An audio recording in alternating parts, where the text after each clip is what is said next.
Let's mic CM साहब। नमस्कार, let's mic CM साहब के साथ मैं महेश सिंह। आज सुनिए देश के कुछ खास राज्यों के मुख्यमंत्रियों और पूर्व मुख्यमंत्रियों की एक्टिविटीज के बारे में। सबसे पहले बात करते हैं हिमाचल प्रदेश से। हिमाचल प्रदेश के मुख्यमंत्री सुखविंदर सिंह सुक्खू ने पत्रकारिता और मीडिया में तथ्यों के महत्व पर जोर देते हुए कहा कि पत्रकारों को सरकार के खिलाफ भी अपनी बात रखने का अधिकार है, लेकिन उनकी खबरें तथ्यों पर आधारित होनी चाहिए। सुक्खू ने कहा है कि अगर पत्रकार तथ्य लिखेंगे तो उनके खिलाफ कोई केस नहीं होगा, लेकिन समाज का वातावरण दूषित करने या झूठ फैलाने पर कानून के तहत कार्रवाई हो सकती है। देखा है पत्रकारों की बात की, पत्रकार बोल रहे हैं भैया फैक्ट्स लिखोगे तो कोई आपके ऊपर केस नहीं होगा, फैक्ट्स नहीं लिखोगे तो अगर आप समाज में वातावरण दूषित करोगे और झूठ बोलकर वातावरण दूषित करोगे तो उसके खिलाफ तो कानून बना हुआ, हमने नहीं बनाया वो कानून। बीएनएस कानून जो भारतीय जनता पार्टी की सरकार ने बनाया, वो तो 4,000 के करीब 4-5 के करीब तो वेबसाइट और वेब चैनल बंद कर चुके हैं। हमारे तो सिर्फ वो होता कि जहाँ झूठ होता है उस झूठ के खिलाफ अगर किसी ने बात एफआईआर करवाई है, ये कोई सरकार नहीं करवाई, आम आदमी भी तो करवा रहा है। आजकल क्या हुआ कि ब्लैकमेलिंग करने का ट्रेंड चला गया। एक मोबाइल लेकर कोई माइनिंग की वो बात कर लेता है, फिर वो डरता है, फिर दूसरे की बात कर लेता है। तो ब्लैकमेलिंग नहीं होनी चाहिए सरकारों में भी, और आम आदमी की भी ब्लैकमेलिंग नहीं होनी चाहिए। कोई ब्लॉगर होते हैं कि नेगेटिव हम चलाएं तो हमारी ज्यादा नेगेटिव न्यूज चलती है, तो ये मैं स्पष्ट इसलिए करना चाहता हूं कि इस प्रकार की बात नहीं होनी चाहिए। आप अपनी बात रखिए, सरकार के विरुद्ध रखिए, सच्चाई रखिए, फैक्ट्स पर रखिए, ये हम चाहते हैं। महाराष्ट्र के मुख्यमंत्री देवेंद्र फडणवीस ने नागपुर में राहुल गांधी के 22 अगस्त को होने वाले छात्रों की गूंज कार्यक्रम को लेकर तंज कसा है। पुणे पुलिस की ओर से कार्यक्रम को अनुमति दिए जाने के सवाल पर फडणवीस ने कहा कि उन्हें नहीं पता कि यह वास्तव में छात्रों की गूंज है या राहुल गांधी अपनी बात रखने के लिए एक मंच तलाश रहे हैं। फडणवीस ने राहुल गांधी के कार्यक्रम की मंशा पर सवाल उठाते हुए कहा कि इस आयोजन को छात्रों की आवाज उठाने के तौर पर पेश किया जा रहा है, लेकिन इसके पीछे राजनीतिक उद्देश्य भी हो सकता है। गूंज नाम का उनका इवेंट है, वो करने जा रहे हैं। देखिए, छात्रों की गूंज है या राहुल गांधी अपनी जमीन तलाश रहे हैं, ये तो मैं नहीं जानता, लेकिन जो मुझे जानकारी है, अगर वो एक ओपन इस प्रकार का इवेंट करते तो शायद ये छात्रों से संवाद होता।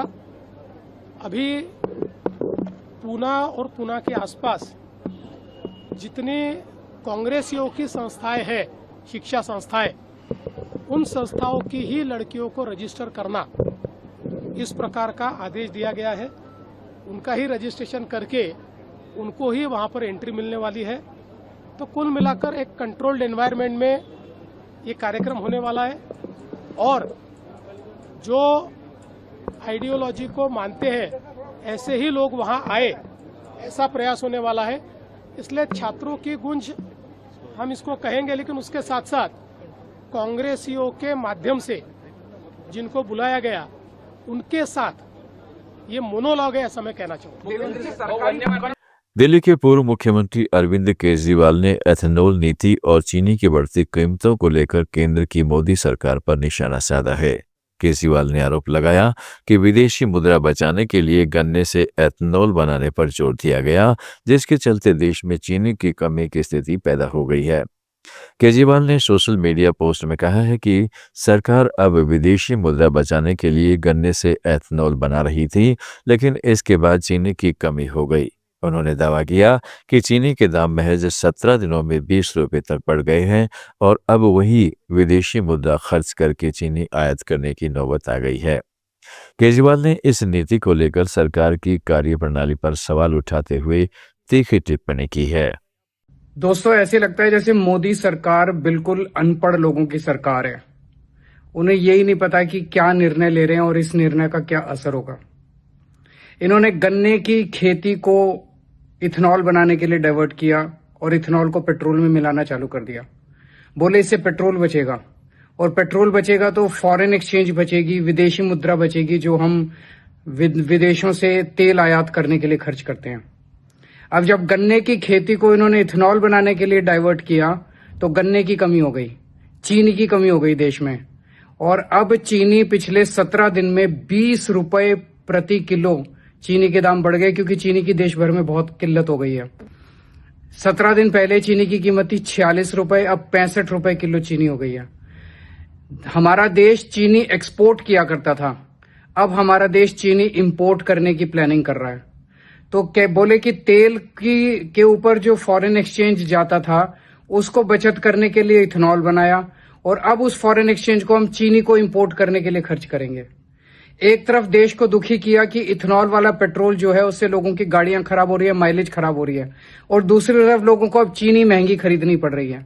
तो ये एक डिसीजन लेते हैं, इनको यही नहीं पता कि इस डिसीजन का क्या असर होने वाला है। जब इन्होंने शुगर केन को, गन्ने को इथेनॉल प्रोडक्शन के लिए डाइवर्ट किया, तो इनको सोचना चाहिए था ना भाई, इतना गन्ना इथेनॉल के लिए जाएगा तो चीनी कहां से बनेगी, चीनी कहां से आएगी। तो समझ नहीं आता कि मोदी सरकार में सारे के सारे ऊपर से नीचे तक सारे अनपढ़ हैं क्या। इन्होंने अभी तक जितने डिसीजन लिए। उत्तर प्रदेश के मुख्यमंत्री योगी आदित्यनाथ ने लखनऊ को यूनेस्को की ओर से क्रिएटिव सिटी ऑफ गैस्ट्रोनॉमी के रूप में मान्यता मिलने पर खुशी जताई है। उन्होंने कहा है कि यह उपलब्धि लखनऊ की समृद्ध खान-पान की परंपरा और सांस्कृतिक विरासत के लिए गौरव की बात है। योगी आदित्यनाथ ने कहा है कि लखनऊ की पहचान सिर्फ उसकी ऐतिहासिक और सांस्कृतिक विरासत तक सीमित नहीं है, बल्कि यहाँ की अवधि खान-पान की परंपरा भी दुनिया भर में अपनी अलग पहचान रखती है। यूनेस्को की यह मान्यता लखनऊ के पारंपरिक व्यंजनों, स्थानीय स्वाद और खान-पान की संस्कृति को वैश्विक मंच पर पहचान दिलाएगी।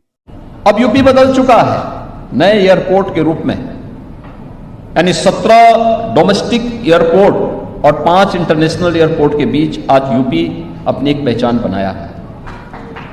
देश के अंदर एक्सप्रेस वे का 60% शेयर यूपी के पास है।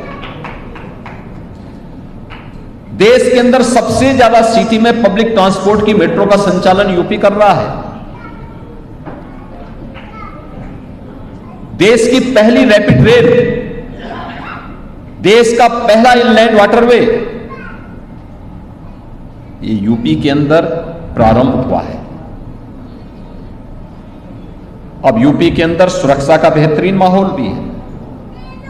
यूपी के अंदर अब हम न केवल यहां के हॉस्पिटैलिटी के लिए, बल्कि हर एक क्षेत्र में जो यूपी ने नए इंफ्रास्ट्रक्चर के रूप में नए। छत्तीसगढ़ के पूर्व मुख्यमंत्री भूपेश बघेल ने पूर्व प्रधानमंत्री राजीव गांधी के कार्यों की तारीफ करते हुए बड़ा बयान दिया है। बघेल ने कहा है कि राजीव गांधी ने देश के लिए जो काम किए वे सभी मील का पत्थर साबित हुए। भूपेश बघेल ने कहा है कि राजीव गांधी ने भारत में संचार क्रांति की नींव मजबूत करने के साथ साथ लाखों करोड़ों लोगों को रोजगार देने का काम किया था। उन्होंने कहा है कि राजीव गांधी ने जिस तरह तकनीक और आधुनिक भारत पर जोर दिया, उसका असर आज भी देखने को मिलता है।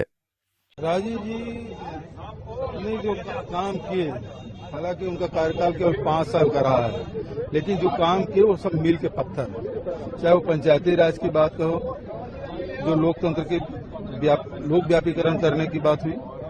दूसरी बात यह है कि जो संचार क्रांति का काम किया, जो कंप्यूटर में उन्होंने काम किया, लाखों करोड़ों लोगों को रोजगार देने का काम, उनकी जो सोच है वो रही है। और प्रजातंत्र में उनके बहुत अटूट विश्वास रहा। नौजवानों के लिए जो 21 साल से घटा के 18 साल मतदान का अधिकार दिया, तो राजीव जी लोगों को अधिकार संपन्न बनाने का काम किया, आज छीनने का काम हो रहा है। यदि आज राजीव जी होते तो एआई में पूरी दुनिया में नंबर 1 होते। मध्य प्रदेश के मुख्यमंत्री मोहन यादव ने उज्जैन में एक महत्वपूर्ण एलिवेटेड रोड के निर्माण कार्य का भूमि पूजन किया। इस मौके पर उन्होंने कहा है कि शहर में आने वाले श्रद्धालुओं और यात्रियों की बढ़ती संख्या को देखते हुए बुनियादी सुविधाओं का विस्तार करना जरूरी है।